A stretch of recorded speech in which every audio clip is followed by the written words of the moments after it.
Alors aujourd'hui, je reçois Nico. La première fois que je l'ai rencontré, c'était il y a 5 ans et la dernière fois que je l'ai rencontré, c'était il y a 5 ans aussi. Donc en fait, je l'ai vu qu'une fois Nico, mais il m'avait assez marqué, c'est un vrai personnage. Depuis, je le suis sur les réseaux sociaux, alors, il s'appelle Créatif Contagieux, il nous en parlera, tout à l'heure. On a un ami commun, c'est ce qui fait que aussi je le suis beaucoup et en vrai, son histoire, elle m'intéresse beaucoup. Je la connais pas, donc on va la découvrir. Nico, il a bossé pour une des plus grandes maisons de luxe du monde, LVMH, ça fait rêver. Et depuis, il a totalement switché. Il s'est lancé à son compte, il est indépendant et il fait de la création de meubles métalliques, si je peux l'exprimer comme ça. Donc, bonjour Nico, merci Salut, d'avoir merci. accepté l'invitation. Merci pour ton invitation. Ça me fait très plaisir et de te revoir après ces 5 années. Ouais, la première fois que je t'ai vu, tu es venu, tu as passé un week-end chez moi et tu t'es endormi sur le canapé au bout de 5 minutes, Ouais, c'est pendant possible. 1 heure.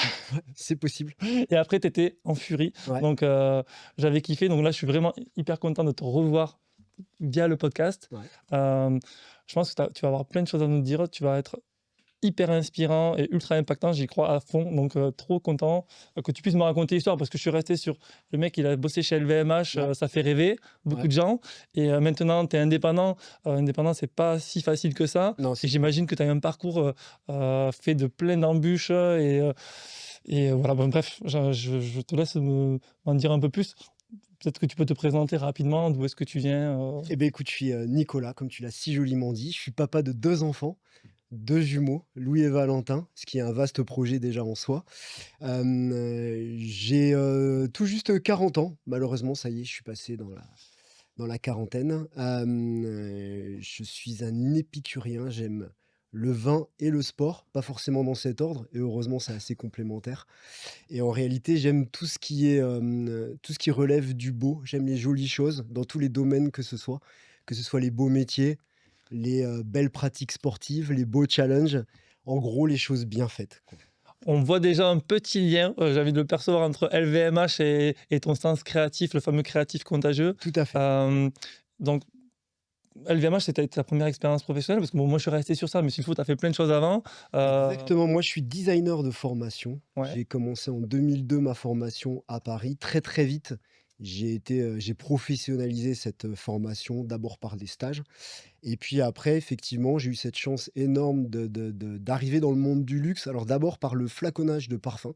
ok. Je travaillais dans la parfumerie, ça m'a mis un premier pied dans l'univers du luxe et ensuite de fil en aiguille par une relation et parce que aussi il y avait pas de porte ouverte, alors j'ai cassé un carreau, tu vois? Et je suis arrivé chez Louis Vuitton, qui était vraiment à 100 mètres de mon école de design, et littéralement, c'était rue de Rivoli à Paris. Donc je suis arrivé, stagiaire chez Louis Vuitton. Alors là, ce qui est rigolo, si tu veux, c'est que j'ai fait 2 mois de stage et on m'a dit: «Non mais on prend jamais, des stagiaires en contrat d'apprentissage». Au bout de 2 mois, ils m'ont pris en contrat d'apprentissage. C'est un contrat d'apprentissage qui a duré 2 ans. Ce qui était fabuleux, c'est que ce contrat finançait mes études. C'était des études chères à l'époque, c'était une école privée. Au bout de 2 ans, on m'a dit, «Mais tu sais, des contrats d'apprentissage, on les convertit jamais en contrat». Ils ont converti en contrat en CDD. Au bout du CDD, on m'a dit: «Oh, tu sais, il y a vraiment aucune chance que tu passes en CDI, c'est pas possible». J'ai été en CDI et ça a continué comme ça, de designer junior jusqu'à designer senior finalement et j'aurai la chance de revenir en détail sur, ce que je faisais là-bas et effectivement, si tu veux, j'ai toujours été, motivé par, la recherche de l'esthétisme, du beau, des choses bien faites, des matières intemporelles et tu verras le lien, il se fait là. J'ai une anecdote à te raconter, c'est d'ailleurs ma maman qui la raconte cette anecdote. Quand j'étais, petit, je on m'offrait une majorette, tu sais, ces Ouais. petites voitures-là, dont la qualité d'ailleurs s'est détériorée d'année en année, mais c'est un autre sujet et à peine je l'avais reçue, je la repeignais, tu vois? Parce que, même à 4 ans, ça me semblait pas totalement fini et totalement beau comme il fallait. Donc une nouvelle couleur ou une nouvelle peinture, le résultat devait sans doute être très, très moche, mais au final, toujours voulu, adapter les choses, et les rendre plus belles, en tout cas à mon regard. Donc ça a commencé déjà très, très jeune. Ouais, en fait, c'est un peu inné. Est-ce que, du coup, toi, tu as grandi dans quel environnement? Tes parents, ils avaient ce sens de, oh, j'allais dire l'artistique, du beau aussi, ou Alors pas pas du du tout? tout. C'est une excellente question, effectivement. Mon papa est ingénieur de formation dans la métallurgie. Donc autant te dire que lui, l'aspect créatif, ça lui passe totalement à côté. C'est hyper pragmatique et ma maman, pareil, est infirmière, donc Aucun rapport. au contact de l'humain, donc absolument aucun rapport. Ceci dit, il y a une chose qu'il faut souligner et on en reparlera quand on discutera de l'importance de l'entourage. Ouais. Mon papa, j'étais très, très fort à l'école. J'ai toujours été premier ou deuxième de la classe à l'école. J'ai eu des facilités dues à, un esprit de compétition, on va dire. Je le faisais parce que je voulais juste être premier ou deuxième, pas du tout parce que je comprenais qu'il fallait, apprendre et connaître des choses. J'avais des facilités à l'école, mais quand je lui ai dit: «Écoute, je veux pas faire d'école d'ingénieur, je veux pas faire d'école de commerce, ce que je veux faire, c'est une école d'art à Paris», il a dû paniquer 5 minutes et 10 minutes après, il avait déjà réservé les billets pour qu'on aille au salon des écoles d'art créatif à Ouais, donc Paris. ils t'ont suivi, Dès le départ, ils t'ont totalement soutenu. soutenu. Je te dis pas que ça a été sans doute, des nuits de tout repos pour eux quand je leur ai annoncé ça, mais ils m'ont toujours soutenu à ce sujet, quoi. Et donc ouais, tu as toujours eu cette passion finalement, pour la créativité, pour le bon, donc tu l'as eu depuis que tu Ouais, es petit ouais, et ça a été un fil conducteur pour toi dans toutes tes études de tout à 10 fait. ans, 15 ans, Ouais, tout 18 ans, à fait. tu Je passais des heures à l'atelier à regarder mon papa bricoler, déjà en me disant: «Tiens, avec ces clous-là, qu'est-ce que je pourrais faire?» et dans son dos, je me construisais des flippers en bois avec, des clous, tu vois? Donc je l'ai toujours suivi. Après, je dessinais beaucoup. Donc à l'école, je caricaturais mes profs, comme te diront tous les gens qui dessinent un petit peu. Je faisais des bandes dessinées et déjà tout petit à 4 ans, pareil, c'est encore ma maman qui raconte cette anecdote, je dessinais les aventures d'une petite souris. Elle s'était faite engueuler, pardon pour l'expression, par la prof, par la maîtresse, parce qu'elle lui avait dit: «Madame François, c'est pas à vous de faire les devoirs de vos enfants». Donc, elle était persuadée que maman avait fait la bande dessinée, alors que moi j'avais juste, recopié ce que je voyais dans les bandes dessinées de papa en animant, les aventures d'une petite souris. Donc j'ai beaucoup dessiné, j'ai tout le temps, eu, cette envie d'exprimer ma créativité tout au long de mes études et à un moment donné, je voulais professionnaliser cette passion. Au moment de professionnaliser cette passion, à cette époque-là, hein, je te parle de ça, c'est il y a 20 ans malheureusement, bah, tu avais quoi? Tu il y avais a 18 même ans quand 25 tu ans es même. passé dans les études Ouais, supérieures? ouais, on te demande déjà vers 16 ans comment tu veux t'orienter et cetera. Ça, toi, tu savais déjà? Enfin, tu Non, justement, il y a plusieurs, à cette époque-là, il y a plusieurs, possibilités. C'est-à-dire que tu vas être, dessinateur industriel. Ça m'excitait pas trop, tu vois ça? Tu vas être architecte. Alors j'avais fait un stage dans un cabinet d'architecture. Alors pareil, c'est très, très, architecte, il y avait peu de place à la créativité. Il y en a un petit peu, mais pas tant. Alors dessinateur de bande dessinée, c'était, bien, mais, en gros, tu avais un élu sur des centaines de postulants et moi, le graal ultime, j'ai toujours ce rêve, hein, peut-être un jour il se réalisera. Je voulais dessiner pour le cinéma, OK. pour Disney. Ma révélation, ça a été le travail fait sur le film Le Cinquième élément de Luc Besson, où, tu vois que chaque arme, chaque objet, chaque véhicule est dessiné et contribue à créer un univers, complet au final et donne le chef-d'œuvre qu'on a tous pu voir au cinéma et ça, c'est mon rêve, c'est-à-dire, être amené à dessiner pour le cinéma. Alors il se trouve qu'avec les nouvelles technologies, l'intelligence artificielle, la 3D, les effets spéciaux, on a de moins en moins besoin de personnes comme moi, mais pourquoi pas un jour Mais on a faire besoin toujours de gars créatifs, en fait, et qui ont des idées que les autres n'ont pas, donc exactement, exactement. C'est, bon, on va l'aborder tout de suite, c'est la raison du nom Créatif Contagieux. J'ai conscience que Créatif Contagieux, c'est pas le meilleur nom de boîte pour un mec qui fait du mobilier industriel sur mesure et bois, en métal et bois. J'aurais pu m'appeler, comme tous y font, l'atelier de Nico, meubles de Nico, l'établi industriel, enfin un truc qui parle bien. Mais ce qui se passe, c'est qu'en France, on a cette fâcheuse tendance, et c'est typiquement français, on a cette fâcheuse tendance à vouloir mettre des étiquettes sur les compétences des gens. Donc en France, on me demande toujours: «Mais, tu graphiste?» «Bah non, je suis pas graphiste». «Tu es designer automobile?» «Bah non». «Tu designer produit?» «Non». «Bah alors du coup, t'es quoi? Tu architecte?» «Non». «Tu dessinateur?» «Bah non, non plus». Non, moi je suis un créatif. C'est-à-dire ce que j'aime transmettre, c'est ma passion de la créativité et dans un de mes précédents boulots, j'avais sur ma carte de visite Nicolas François et en dessous, j'avais jamais pu trouver comme baseline quoi mettre, graphiste, designer, puis un jour je me dis: «Créatif, contagieux» et quelqu'un prend cette carte Il me dit: «Mais attends, mais créatif contagieux, c'est pas mal, tu devrais le mettre en haut. Ça devrait être ton nom». Parce que Einstein a dit: «La créativité est contagieuse, faites-la tourner». Et moi, comme tu peux le constater, si on me lance sur ma passion, je peux t'en parler 3 heures. Malheureusement, on Alors n'a là, on pas a de qu'1 studio heure, aussi donc long, je te le voilà. dis, je vais surveiller le temps, Ouais, mais on exactement. a on a 1 heure. Exactement. Donc voilà, donc créatif contagieux, ça vient de là, ça vient du fait que je supporte pas les étiquettes et qu'on a sur le modèle anglo-saxon, eux, ils sont très forts pour ça. Ils ont ce qu'on appelle le concept de design total, c'est-à-dire que, alors je te donne un exemple typique, une marque de parfum, elle va aller voir une agence, elle va lui dire: «Voilà, on a cette idée de ce parfum, qu'est-ce qu'on fait avec?» Cette agence, elle est capable de te créer le jus, donc ce qu'il y aura dans la bouteille, le flaconnage, la campagne de pub. Pourquoi pas te recruter les gens qui vont recruter qui vont, représenter, le Ouais. parfum, te créer tout l'univers et en fait, ils utilisent pour faire ça une palette d'outils que sont le graphisme, la 3D pourquoi pas, le web design, enfin tous ces outils si tu veux, auxquels je veux bien qu'on mette une étiquette mais avant tout ce sont des créatifs. Ça me plaît beaucoup ce que tu dis parce qu'en fait, hem, ouais, tu t'es pas basé sur un métier en particulier, tu es basé sur une qualité, une compétence en fait qui est, Exactement, beaucoup plus large exactement. et c'est vrai que je me retrouve beaucoup dans ce que tu dis. Alors pas du tout sur la créativité, manuelle parce que moi, ma femme si elle écoute, je sais rien faire. Ouais, Par contre, dans tous les métiers que j'ai eus, j'ai changé 10 fois de métier en 15 ans, mais c'est toujours lié à l'humain. J'ai besoin d'avoir des gens en face ouais. de moi avec qui je peux échanger, avec qui on peut avoir des aventures.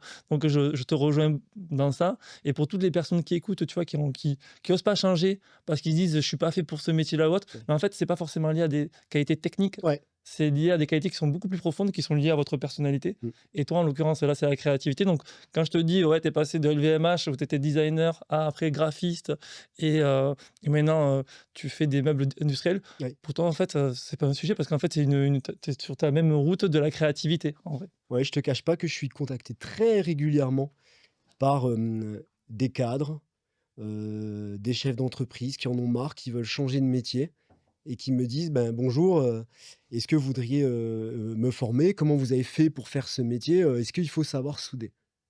La réponse que je dis tout le temps, c'est savoir souder dans mon métier, c'est 5 des qualités qu'il faut pour réussir. Il y a tout le reste, c'est une palette de qualités. C'est, effectivement, j'ai eu la chance, d'avoir un sens de l'esthétisme qui a fait que je savais prendre des belles photos de mes meubles, que je savais communiquer correctement, que j'ai pu mettre en place un site internet qui est sexy, que, il faut des qualités entrepreneuriales certaines, c'est-à-dire, l'abnégation, du courage, de la force mentale pour se lever chaque matin et dire: «Je pars de zéro et il va falloir monter tout ça». Il faut avoir un sens du commerce qui était pas forcément une qualité que j'avais au départ, mais que j'ai développé à force. Moi, j'ai fait ça pour être tout seul dans mon atelier, donc contrairement à toi, j'étais pas forcément la personne la plus sociable qui soit, mais à force, j'ai développé cette qualité-là. Je reçois des clients à l'atelier et il est rare qu'un client reparte sans signer le devis. Parce que j'ai réussi à développer cet aspect, de chaleureux quoi, si tu veux. Et puis je travaille finalement avec des salariés maintenant et Ah, du coup, tu as c'est des de salariés par maintenant ouais, sur tout ta à boîte? fait. OK. Oui, oui, j'ai un salarié,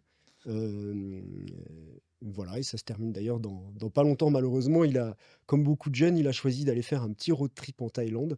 Il a Grand trop bien lui raison. fasse. Alors lui, je l'inviterai sur la saison 2 Ouais, sur oser, faire un projet dans votre vie qui va tout changer, en ouais, fait. Donc lui, je note. ouais et puis surtout il a cette qualité d'avoir choisi pour réaliser son rêve, de, se donner à fond, j'ai la chance avec moi dans mon entreprise et il a tout fait pour, même à côté, il fabrique ses propres tables, pour ramasser le plus d'argent possible. Enfin, tu vois, il a un but précis, il sait où il va et il sait quoi faire pour y parvenir. En tout cas, si je t'écoute depuis le départ, en fait, tu jamais changé de métier, toi, dans ta tête? Ouais, c'est ça, j'ai toujours été créatif. Moi, je t'ai invité parce que je me suis dit: «Nico, il a su se réinventer». Il est passé d'une maison de luxe à, tu as peut-être fait des étapes, hein, avant de créer, Créatif Contagieux et la marque de meubles industriels. Quelles sont ces étapes-là? Et en fait, finalement, toi, tu t'es réinventé sur d'autres sujets. Tu es passé de Ouais. salarié du confort, alors je suis pas sûr qu'on puisse dire du confort du Ouais, salarié chez LVMH à, indépendant. Hem Si on revient sur l'expérience LVMH, vu que ça fait rêver quand même mmh, énormément de gens, mmh. tu en retires quoi de ce, parce que c'est quand même le temple de l'esthétisme, non, Ça m'a tout LVMH? appris. Louis Vuitton, si tu veux, c'est une marque qui est hyper focus sur la qualité produit, la qualité matière, le savoir-faire. Certes, ils communiquent dessus, mais je peux garantir que de l'intérieur, c'est vraiment le cas. C'est-à-dire qu'il y a vraiment une recherche de la perfection, du beau geste, qui est ultra inspirante. Le truc, c'est que moi, je dessinais les produits et Toi, je tu dessinais passais. quoi comme produit, du coup? Alors, j'ai un peu tout fait. J'ai commencé aux commandes spéciales.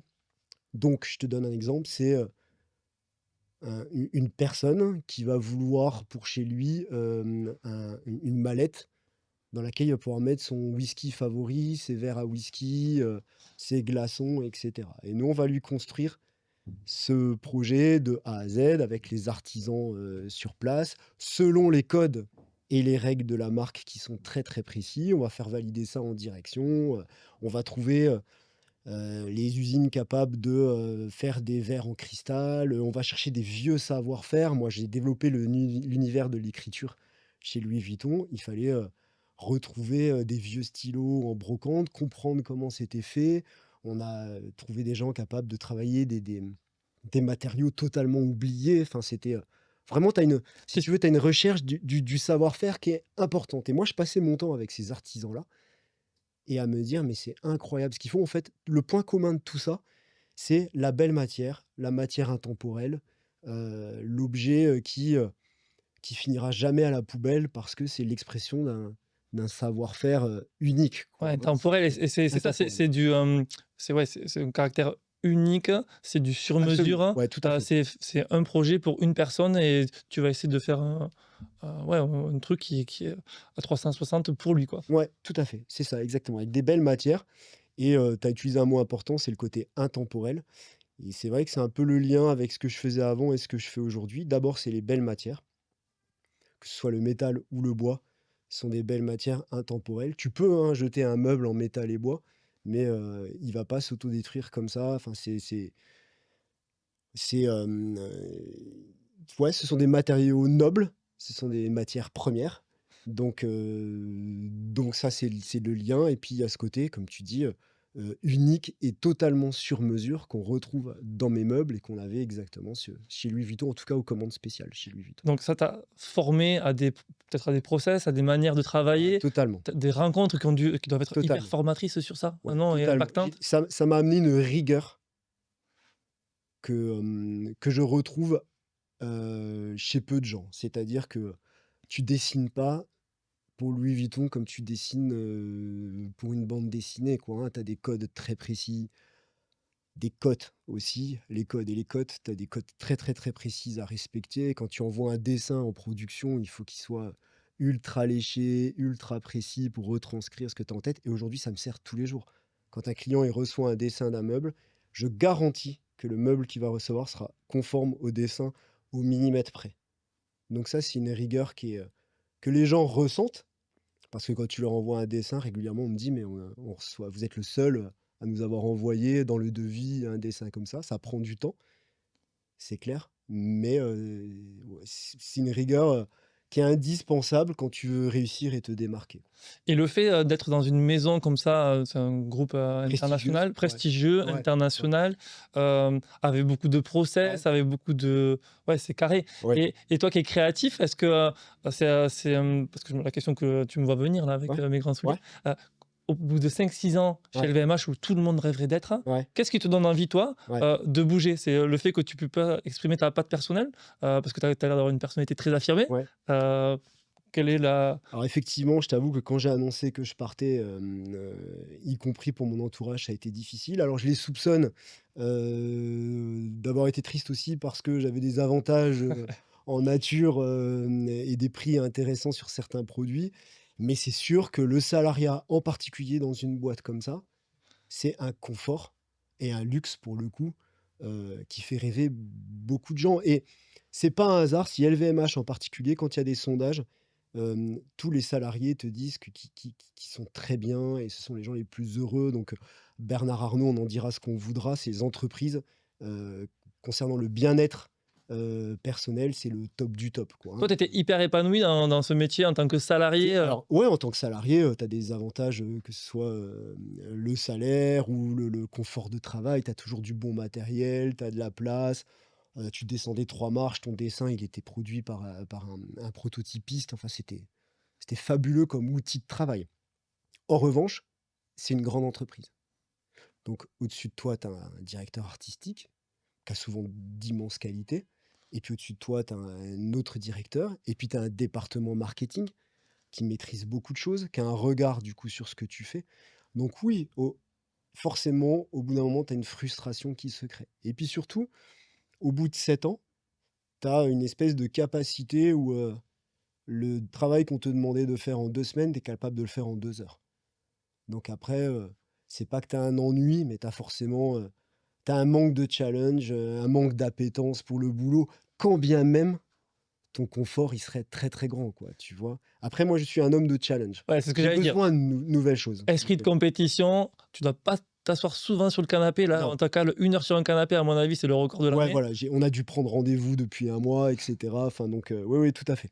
Tout à fait, c'est ça. Alors après, il se trouve aussi que j'ai une proposition qu'on peut pas refuser de Teddy Smith du groupe Blue Box à Toulouse pour venir développer le département bagagerie et accessoires. C'est ce qui t'a amené, en fait, à Toulouse? Toi, Ouais, toi, à j'avais la base, toujours c'est envie du de de j'avais faire toujours envie de changer, puis ils m'ont fait une belle proposition. J'y suis allé, ça a duré 1 an, c'était pas pour moi. Je me suis dit définitivement ce type d'entreprise avec ses contraintes, c'est pas pour moi. Et en fait, si tu veux, on peut pas vraiment dire qu'il y a eu un déclic qui ait fait que j'ai changé de métier, mais c'est un nombre, d'étapes et c'est une construction personnelle qui a fait qu'à un moment donné, j'ai dit: «Écoute, non, c'est pas ce que je veux. Moi, je veux être indépendant. Je veux prendre mes propres décisions». Dussel, m'amener, parfois, dans des, situations difficiles. Mais voilà, le parcours, petit à petit, jusqu'au meuble sur mesure. parce que tu as quitté, donc quand tu as passé 7 ans chez Louis Vuitton, Ouais, c'était à ouais, Paris. Donc tu acceptes un job sur Toulouse, ouais, pour rejoindre Teddy Smith. ouais. Tu fais 1 an, mais déjà Toulouse, tu connaissais pas? Tu as découvert, la Ah, ville? si, si, je connaissais très, très bien, sans rentrer dans les détails personnels, les parents de mon ex-femme habitaient Toulouse. OK. Voilà et on y allait régulièrement en week-end. Alors tu connais la vie parisienne, quand on y allait en week-end, nous, c'était le paradis. Nous, on allait à la salle de sport, on payait des abonnements, 2 000 € l'année. Ici, tu arrivais, c'était, le tiers du prix. Partout où je regardais, il y avait des infrastructures sportives, tu allais courir le long du canal, tu passais que devant des stades. Enfin, c'était, pour moi, c'était fabuleux la vie, j'exagère en disant la vie à la campagne, mais c'était quand même une vie, totalement différente et on sentait, si tu veux, que les gens avaient une qualité de vie qu'il y avait pas ailleurs. La grosse difficulté, c'était de dire: «Mais attends, dans la créativité, à Toulouse, est-ce qu'il y a quelque chose? Tout se passe à Paris», tu vois? Alors Ouais, on va revenir sur la France, mais c'est totalement auto-centré, Paris. Il y a un pôle créatif qui est pas mal à Biarritz, sur la côte. Ils OK. sont assez créatifs par là, tu C'est vois? l'air marin, c'est les vagues, ça, Ouais, c'est c'est ça l'esprit surfeur. exactement et Toulouse, il y avait quand même il y a quelques agences de design, et puis il y avait ce groupe Blue Box, hein, le groupe Teddy Smith, avec plusieurs marques qui cherchaient un designer. Donc c'est comme ça que je me suis retrouvé là. On a joint, l'utile et l'agréable. Donc moi, pendant 6 mois, j'ai fait l'aller-retour tous les week-ends. Heu, voilà, ce qui était pas déplaisant, hein, mais c'était assez fatigant et ça me permettait chaque fois de me rendre compte à quel point la vie toulousaine était, bien plus agréable que la vie parisienne, même si par certains aspects la vie, parisienne me manque, quoi. Ouais, tu as dit paradis à Toulouse, mais c'est vrai. Ça, à Toulouse, on Ouais, peut le on y est dire, bien. c'est le paradis, on n'a Ouais, pas envie d'en on bouger. est bien, on y est bien. Et donc Teddy Smith, expérience qui t'a pas convaincu Non, et donc c'est là que tu as voulu te lancer en tant qu'indépendant. ouais, tout à fait. Tu démarres en tant qu'indépendant. Alors déjà, passer de salarié à indépendant, Ouais, il faut oser. ouais, Dans une ville que tu découvres, ouais, tout à professionnellement fait, parlant, tout à fait. heu, sans réseau. Exactement et alors c'est Et drôle tu que fait tu quoi abordes alors? le sujet, parce qu'on m'a toujours dit avant que je vienne à Toulouse, on m'a toujours dit: «Toulouse, c'est génial, tu vas t'éclater professionnellement, mais il faut se faire un réseau». Et c'est vrai. Je suis arrivé, les 5 premières années, c'est loin 5 ans, peut-être moins, peut-être 4, 3, 0 réseau. T'as pas de réseau, tu sors pas de chez toi, tu crois que ça va tomber tout seul, il y a rien qui se passe.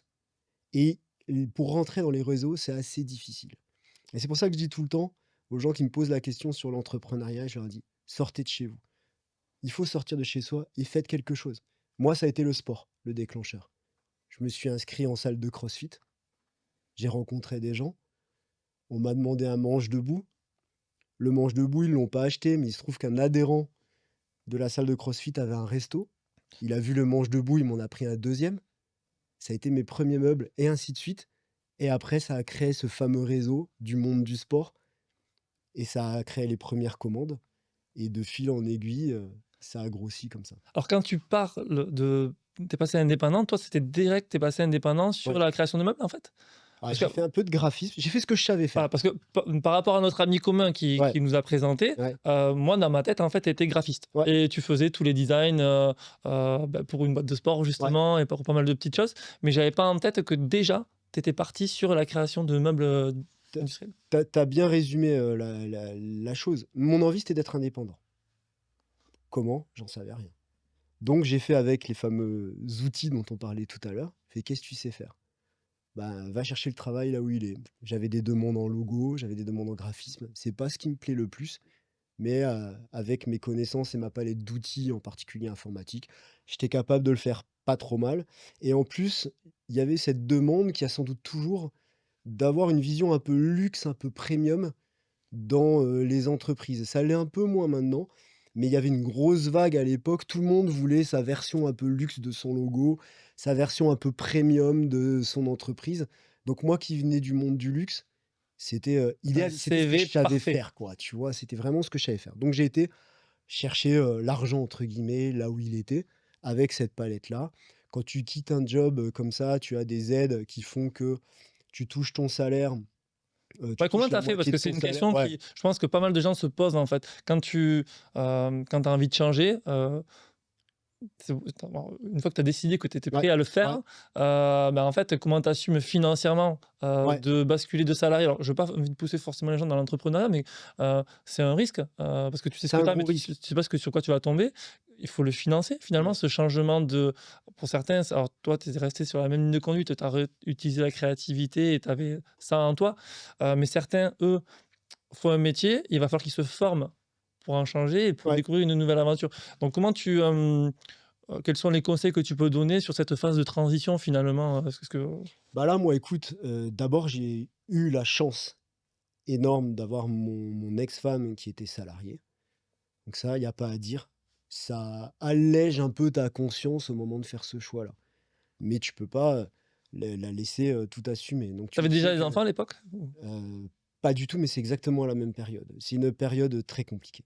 Donc ça a été à peu près c'est 2016, donc c'est à peu près, mes enfants sont nés en 2016, donc il y a eu ça qui s'est rajouté dessus, donc c'était pas d'une simplicité redoutable. Quand tu quittes un job comme ça, tu as la possibilité d'avoir de l'aide de l'État qui est une aide à la création d'entreprise. C'est l'ACRE. Cette ACRE, ça te permet de toucher les 2 ans de chômage auxquels tu as le droit après avoir fermé ton entreprise. Tu peux les toucher, alors, c'est la 50 que tu vas toucher en 2 fois. Donc ça te fait quand même un bel apport, financier. Le problème de ça, si tu veux, il faut s'en méfier parce que ça te donne une fausse image de ta situation économique. Donc tu fais comment? Tu fais comme tout le monde, tu fais au plus simple, tu te mets auto-entrepreneur. Ah bah ouais, c'est facile. Mais auto-entrepreneur, c'est facile, on te fait confiance. Tu remplis ta petite fiche de déclaration du chiffre d'affaires que tu as fait tous les mois toi-même. C'est presque comme si tu remplissais une attestation Covid, tu vois? Et puis en plus, tu as, cette fameuse aide qui tombe.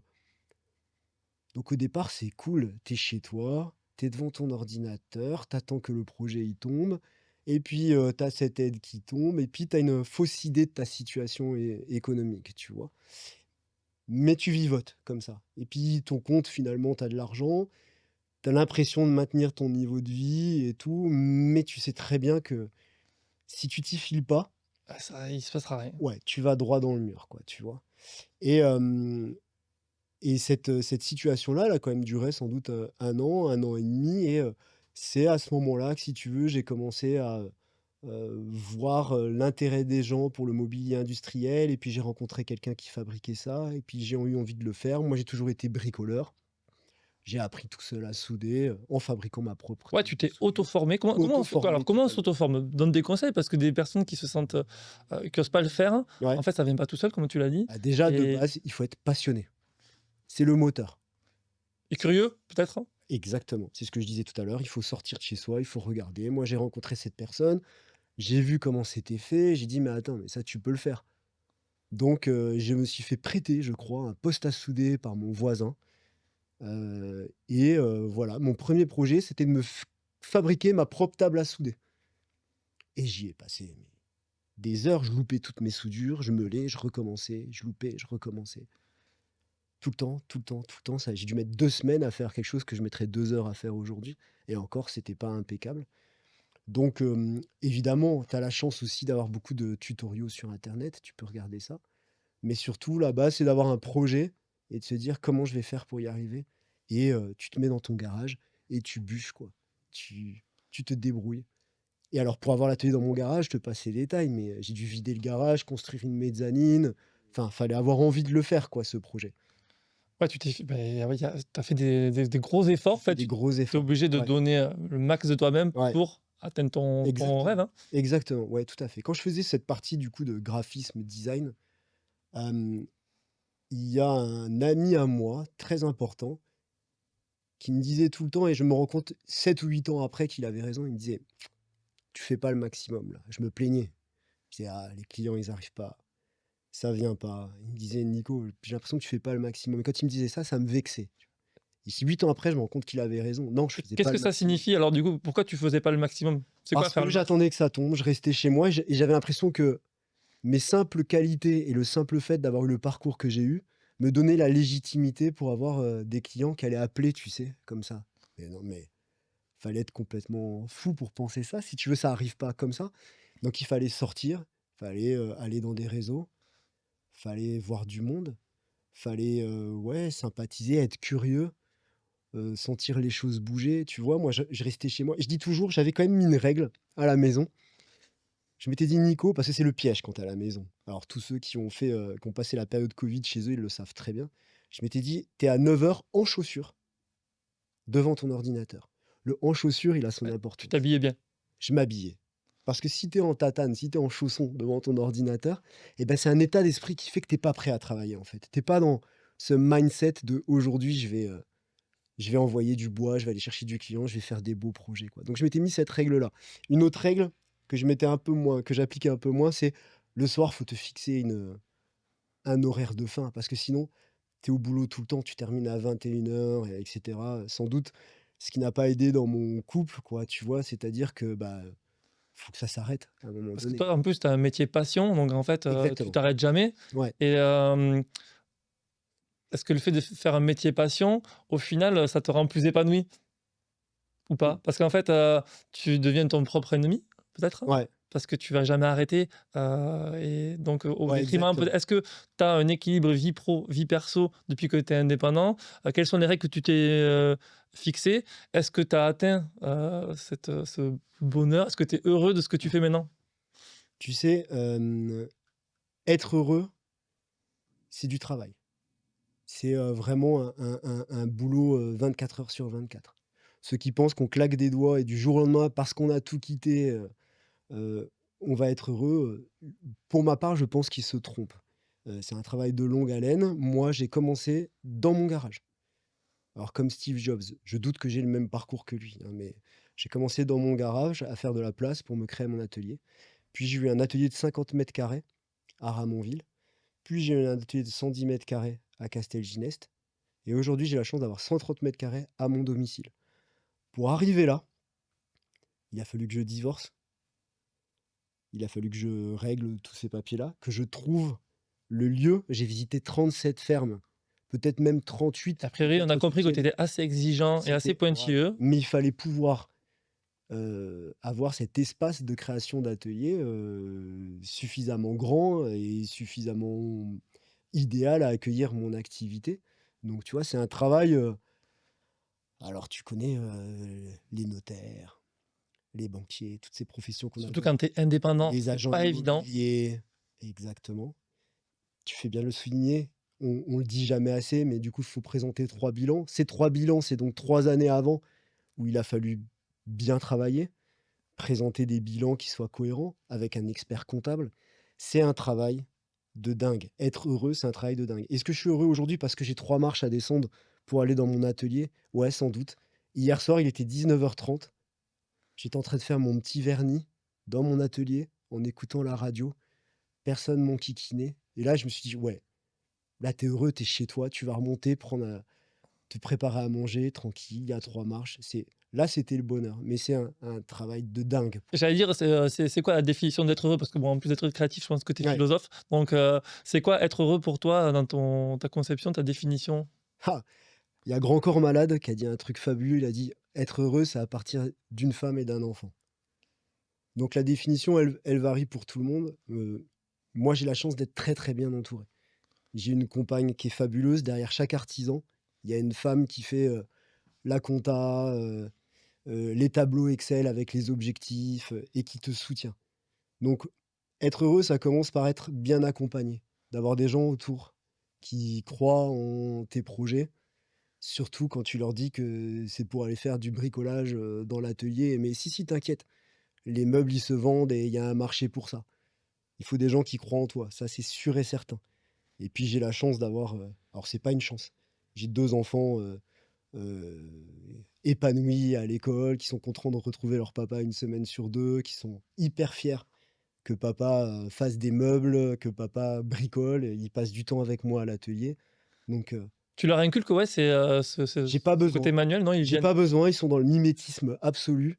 Ils viennent à côté de moi, ils prennent un clou, un marteau et ils clouent mieux à 8 ans que des apprentis que j'ai pu que avoir. moi à 43 Ouais, ans, je vous le dis direct. c'est possible.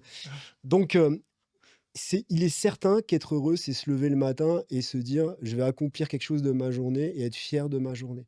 Mais je te garantis qu'il y a quand même des matins où quand tu es entrepreneur, où c'est difficile, où tu te dis, bah, là, ce mois-ci, j'ai pas atteint mes objectifs, ou j'ai un souci, j'ai promis à la cliente qu'elle aurait telle ou telle chose sur son meuble, mais je sais pas encore comment je vais le faire. Ou j'ai mon fournisseur qui a 2 mois de retard sur un produit, il va falloir que j'appelle ma cliente et que je lui dise: «Je suis désolé, on est sur du sur-mesure, donc est-ce que, voilà, vous acceptez que votre meuble ait tant de retard?» En fait, tu as tout plein de responsabilités nouvelles qui t'arrivent que tu avais pas avant. Donc mine de rien, être heureux, pour faire le raccourci, c'est une responsabilité. Donc il faut l'accepter. Mais c'est très dur. C'est très dur. Surtout que toi, en fait, tu es passé quand même de salarié Ouais, à de indépendant l'ultra confort. et ouais, de l'ultra confort en Ouais, plus, dans une ouais. maison de luxe, un grand groupe avec tous les avantages que ça peut Avec comporter. l'argent qui tombe à la fin du mois, À toujours le indep où tu même. repars à zéro et c'est Ouais, vrai que tu vois, dans l'idée du podcast, moi, je veux pas forcément pousser les gens à passer de salarié à ouais. indépendant. Dans mon esprit, c'est, voilà, tu es pas obligé de prendre ce niveau de Mmh. risque-là. Tu peux prendre un niveau inférieur ou déjà, si tu es pas épanoui dans ton métier, change de métier, mais reste dans le salariat. Voilà, pour moi, c'est pas une Ouais, question de statut juridique, c'est plutôt un état d'esprit. Ose changer ta vie. Et alors là, j'ai vu des chiffres qui m'ont fait flipper ce matin. Il y a eu la plus grande étude, du centre de recherche sur le bien-être. 25 millions de personnes qui ont été ouais. étudiées, Université d'Oxford. Seuls 26 des Français sont épanouis au travail. Ça veut dire qu'il y a 74 Ouais. des Français qui sont pas épanouis Ils au sont pas travail épanouis. et tu en as 12 qui sont très malheureux. Ouais. Alors j'ai regardé viteuf, il y a 30 millions d'actifs en France. Donc 12 de gens qui sont très malheureux au travail, Ouais. ça fait 3 600 000 personnes Ouais. qui, sont malheureux dans leur travail. On passe 50 de notre temps au boulot, Et à et y tout être malheureux, quoi. à être malheureux. Et donc, toute l'idée de moi de ce Ouais. podcast, il est là. C'est comment tu peux te lever tous les matins, ne pas être heureux, avoir la boule au ventre, faire des crises d'angoisse. Ouais. Et voilà, donc des gens qui vivent de leur passion. Déjà, avoir une passion, c'est pas forcément évident. Ouais. Mais toi, quels sont les conseils que tu donneras à toutes ces personnes-là, en fait, toi qui as franchi le pas parce que tu étais Ouais. dans du confort et tu t'es mis Ouais. dans Alors l'inconfort total. déjà, je voudrais réagir à tes chiffres. Le problème, mais c'est mon analyse. Le problème, c'est souviens-toi quand tu es à l'école. Quand tu es à l'école, tu as envie de quoi? Tu es bricoleur, tu as envie de bricoler. Tu serais super fort dans le bricolage, par exemple. Et ben, on te dit: «Non, non, non, ça, c'est la voie de garage. Va pas faire ça. Regarde, tu as des bonnes notes. On va pas aller te mettre dans une voie où tu vas bricoler». Donc on force déjà, dès tout jeune, les gamins à poursuivre dans des voies qui sont pas les leurs. Et puis après, tu arrives, tu es moyen à l'école, bon, bah, faut choisir une école. Oh, putain, c'est génial, tu as pu avoir prépa. Bah, OK, je vais faire ça. Et après, ils finissent en école de commerce. Alors l'école de commerce, c'est cool, ou l'école d'ingénieur. C'est cool, tu fais la fête. Le plus dur, il est fait, la prépa, elle est faite. Et puis, c'est des beaux profils, donc ils trouvent des boulots, mais ils sont arrivés là, j'ai envie de te dire, presque par hasard, quoi, tu vois? Donc c'est pas ils ont jamais été motivés, par la passion, et donc après ils se retrouvent en entreprise et ouais, c'est vrai, c'est super confort, Et puis attends, on va quand même pas renier les choix qu'on a faits, et puis nos parents nous ont fait confiance et tout. Et tu te retrouves à 30 ans, 40 ans et et tu te dis: «Mince, mais en fait tout ça pourquoi je l'ai fait? C'est dommage». Et tu as des mecs, moi je rencontre plein de gens, tu as des plombiers, des mécaniciens, des électriciens, mais qui sont super heureux et qui font, pardon pour l'expression, gaver d'oseille parce que eux, ils ont osé poursuivre, leur passion et ce qu'ils avaient envie de faire alors qu'on leur disait: «Ah non, mais c'est une voie de garage». Ils y sont allés à fond, tu vois? Et je rencontre aussi pas mal de gens, j'en ai encore la personne qui m'a fait l'électricité à l'atelier, c'est un cadre le mec est, expert en logistique, il est consultant, il est super doué et ben là, sur ses heures sup, il fait, électricien, quoi. Et là, alors, moi, je pense que je vais recevoir pas mal de monde qui sont passés heu, des bureaux administratifs ou des fonctions de support, Ouais, sur des métiers manuels. Il y en ouais, a beaucoup. ouais, Je vais notamment recevoir un bientôt là qui était dans des laboratoires pharmaceutiques ouais, et qui est plombier. Mais il adore, il est indépendant. Bon, comme génial. toi, il fait du crossfit, alors je sais pas, j'ai l'impression que c'est, C'est un dénominateur commun. ouais, c'est ça. Ouais, Mais le bâtiment, il y a beaucoup de métiers qui sont hyper porteurs ouais, et donc en fait, il y a plein de choses à faire. Je pense que quelqu'un qui est pas épanoui, le champ des possibles, il est ouais, infini. Il faut juste poser des questions de qu'est-ce qu'on aime faire et qu'est-ce qui pourrait faire qu'on est épanoui. Alors en fait, je vais te poser une question parce qu'en fait, dans cette fameuse étude-là sur les 74 des Français qui sont pas épanouis, en fait, ça se base sur 4 indicateurs. Le premier, c'est, le bonheur, se sentir heureux, la plupart du temps dans son travail. À chaque fois, on pose une question, entre 1 et 5, quelle note tu te mets sur ça? ouais, Donc je vais te dire les 4 indicateurs et toi, tu vas me donner une note ouais, pour voir si on va voir si tu es épanoui véritablement. ouais, d'accord, Donc premier indicateur, c'est: est-ce que tu te sens heureux la plupart du temps au travail? Parce que c'est pas forcément quotidien. Le deuxième, est-ce que tu es satisfait de ce que tu fais? ouais, Le troisième, est-ce que ton métier, il a du sens? ouais. Et le dernier, c'est l'absence de stress. C'est un des gros Ah! facteurs, c'est l'absence de stress. Donc, entre 1 à 2, c'est que Ouais, vraiment, ouais, c'est pas bon. ouais. 4, 5, tu estimes que c'est pas mal. Alors la première question, Bonheur. Est-ce que tu es, la plupart du temps heureux de ce que tu fais dans oui, ton boulot? 4. Vraiment 4. 4, c'est génial. C'est créatif, tu rencontres des belles personnes, c'est des belles matières, c'est des beaux meubles. Franchement, c'est ce que j'ai toujours voulu faire. 4. Pourquoi pas 5? Parce que, j'aimerais des fois que ce soit, moins bruyant, moins salissant. Peut-être que, j'ai pas envie tout le temps de passer pour, tu sais, cet artisan, neuneux, qui a pas fait d'études, tu vois, auprès du regard des gens. Considération sociale. Ah, j'allais te poser la On est question. Est-ce que parce que quand de suite, tu vois, on dit: «Ouais, le mec, il vient de chez LVMH», ouais, ça te met un statut social. ouais. Et quand on dit artisan, on a l'impression que, tu vois, tu pas la même regard des gens. Ouais, c'est vrai. Tu le ressens ça ou pas? Ou tu t'en fous? Totalement, totalement. Mais c'était très gênant au départ pour moi. C'était très dur à vivre de passer pour, l'artisan, tu vois? Et tous les stéréotypes qui vont avec. Et après, en fait, j'ai trouvé ça hyper gratifiant, si tu veux, surtout dans le meuble sur mesure, de voir, les étoiles dans les yeux des gens quand tu leur livrais leurs produits qu'ils avaient imaginés, qu'ils avaient rêvé. Et là, tu étais plus l'artisan, quoi. Tu étais, le Père Noël. Tu étais une personne qui leur offrait, finalement, le projet dont ils avaient toujours rêvé, quoi. Et donc, je me suis nourri de ça pour me dire: «Beh, si, en fait, tu es quelqu'un de bien et c'est pas parce que tu n'es plus dans une grande maison qu'on te considère plus, comme, quelqu'un avec des compétences et un savoir-faire». Et tu te nourris comme ça de plein de compliments de: «Ah, vos dessins, ils sont beaux, ah, c'est fabuleux, c'est beau. Ah, ce sont des belles matières. Ah, ce plateau, il est magnifique parce que tu l'as choisi comme il faut», tu sais? Donc tu as vraiment des retours hyper positifs là-dessus qui fait que franchement on oublie. Et puis surtout, il y a eu cette période où je recevais un coup de fil par jour de cadres qui voulaient changer de métier, faire ce que je faisais moi. Donc quoi de plus gratifiant? Je suis désolé pour tous ceux à qui j'ai dit non, mais à chaque fois que je disais non, je me disais: «Tiens, tu vois? T'as pas fait, le bon choix dans ta vie et moi, je suis en train de faire ce que j'ai toujours voulu faire, quoi». Du coup, sur l'indicateur, le sens de nos travail, ce que tu viens de dire là, Ouais, si tu te mets pas 5, je comprends pas. 6-5, ouais, 5? totalement. Il y a pas une journée, il y en a pas une, même quand elles sont difficiles, où je suis pas fier de ce qui a été fait à l'atelier. Ça peut même être, juste une petite astuce trouvée pour rendre le produit plus beau ou pour un petit système. Là, on a fait 2 portes coulissantes. Ça te paraît rien, toi, 2 portes coulissantes? Non, mais Mais on moi, a trouvé un système qui fait qu'il y a le jeu fonctionnel parfait. Tu la pousses la porte, elle glisse jusqu'au bout toute seule, sans besoin de pousser et tout. Et en fait, on est super content, c'est hyper gratifiant. Tu te couches le soir avec ça en tête, tu es le roi du monde. j'admire ce que tu fais. Je suis la personne la moins manuelle au monde. je sais pas planter un clou. Ouais. Donc en fait, si tu veux, tout ce que tu fais pour moi, c'est magnifique. Je ne sais pas faire ça. Donc tu as 4 sur 5 au bonheur, Ouais, au travail.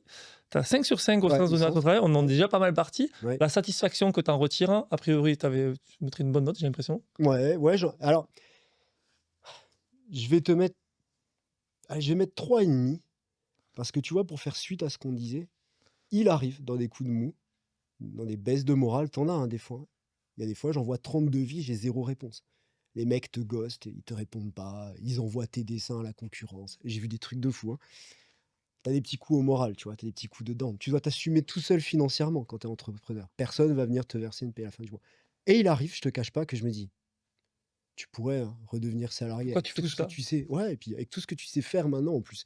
Le profil que j'ai, je pourrais aller dans de la prod, je pourrais aller dans de la logistique, Tu serais je capable pourrais de gérer un redevenir atelier. salarié? Ah justement, je me pose la question souvent et je me dis: «Ce serait génial». J'ai vu passer des fois, je vais sur les sites d'offres, je me dis: «Tiens ça, tiens regarde ce que tu pourrais gagner et tu serais salarié». Et là, je repense aux réunions.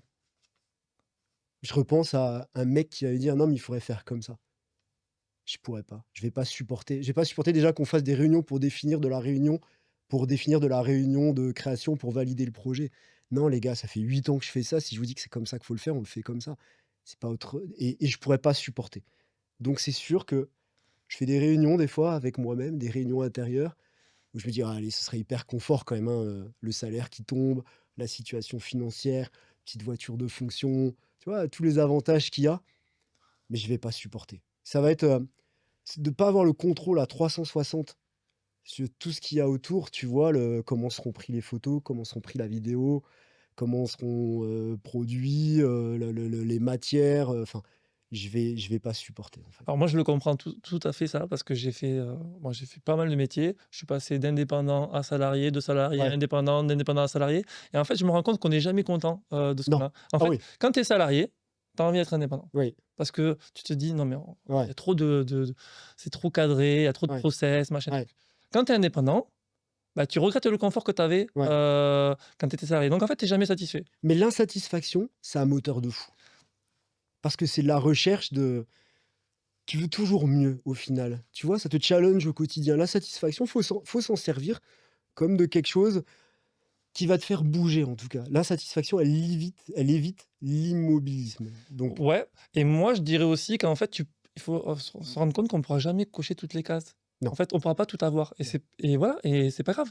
Alors personnellement, ce que je fais, bah, on le voit à l'instant T, Ouais, je suis et salarié et j'ai toujours des projets en indépendant. ouais, Donc en fait, j'ai toujours les 2, et maintenant, ça m'a permis d'être, indépendant à tous les niveaux, ouais, et quand je suis salarié, je me considère pas comme un salarié, ouais, en vrai. Tu vois? Je viens avec mon savoir-faire, mon expertise, et je suis là parce que ça me fait plaisir d'être là, en vrai. ouais, Et donc je me dis pas: «Ouais, je suis salarié, j'ai un salaire tous les mois» ouais. ou «Je suis indépendant».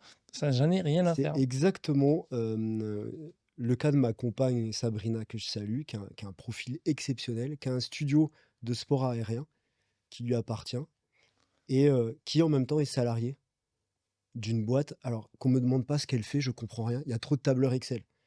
Il y a trop de choses que je comprends pas, tu vois? Chacun ses compétences.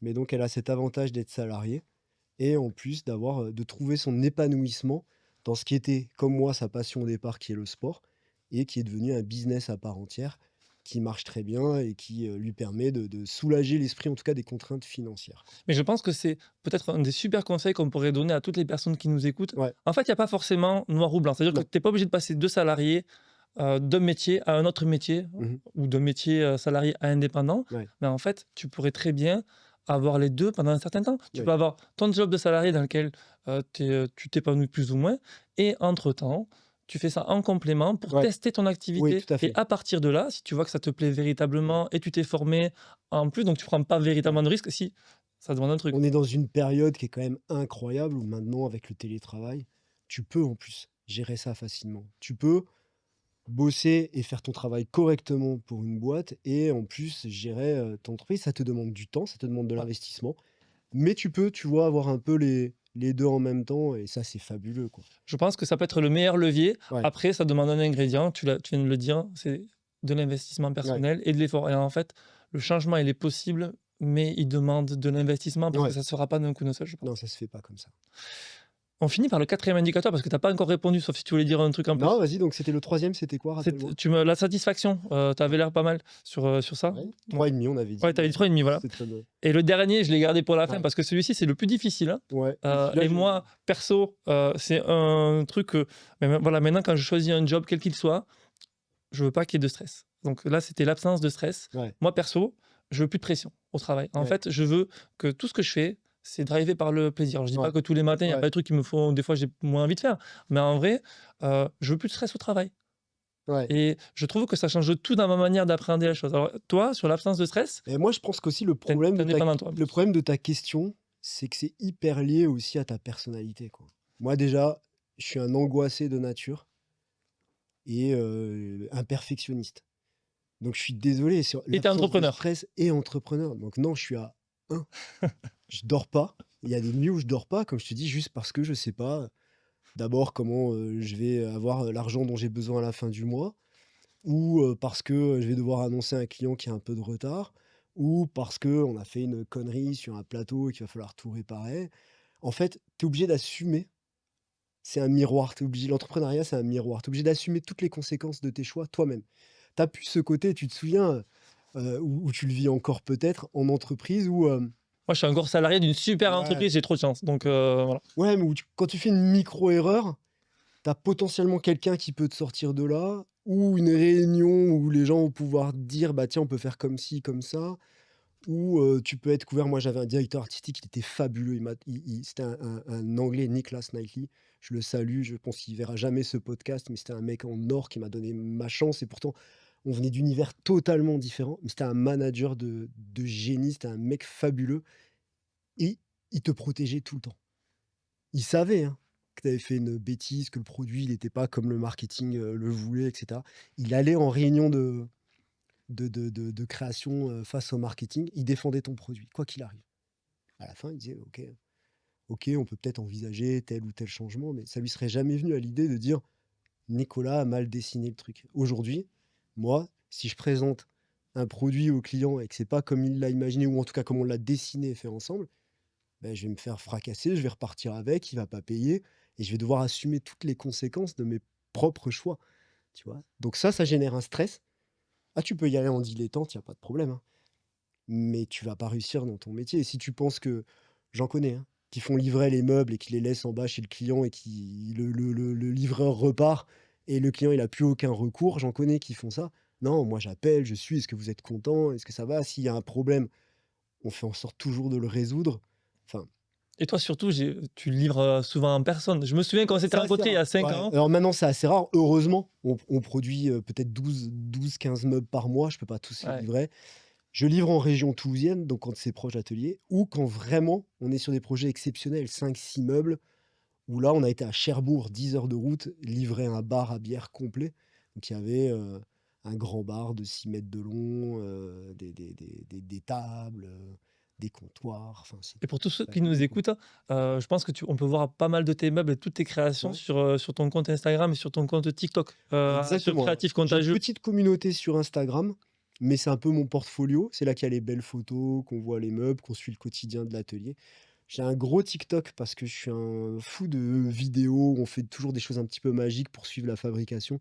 Donc j'ai une belle communauté. On a 200 000 followers sur TikTok. Donc ça marche plutôt bien. Et récemment, je m'en occupais jamais, Facebook. On a explosé avec une vidéo. On a pris 15 000 abonnés sur Facebook. Donc voilà, c'est tout récent. Un Mais futur d'influenceur en puissance. ouais, alors je vais me concentrer quand même sur ce que je sais faire, à savoir faire du mobilier sur mesure en métal et bois. Tu vois, ça doit faire un mois que j'ai pas posté de vidéo. Je m'en fous totalement. Alors ça, tu vois, c'était une source de stress dont je me suis totalement séparé. Il y a eu une époque où je voulais sortir une vidéo toutes les semaines sur TikTok. On va t'expliquer à gauche et à droite que c'est indispensable, c'est comme ça que l'algorithme fonctionne. Non, pas du tout. Tu sors une vidéo quand tu as envie de faire une vidéo. Et parce que ta vidéo, elle est bien faite et que tu as eu envie de la faire, elle va cartonner. C'est aussi simple que ça.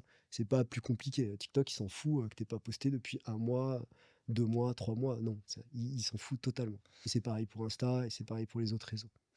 Il nous reste 5 minutes. Yes. Donc, sur ces 5 minutes, quels sont les conseils que toi tu donnerais à toutes les personnes qui peuvent nous écouter? Alors nous, alors moi, j'ai pas encore 200 000 personnes qui Ouais, me suivent parce qu'en fait, ça va mmh, arriver. ça ouais, bon, ça arrive ou ça arrive pas, peu Ouais, importe. Moi, mon objectif, c'est qu'à minima, une ou 2 personnes qui viennent me voir un jour en me disant: «Sylvain, grâce aux personnes qui sont passées, ben j'ai osé le faire». Si j'ai ça, moi, j'ai tout gagné. J'ai aucun enjeu dans ce podcast, c'est aucun problème.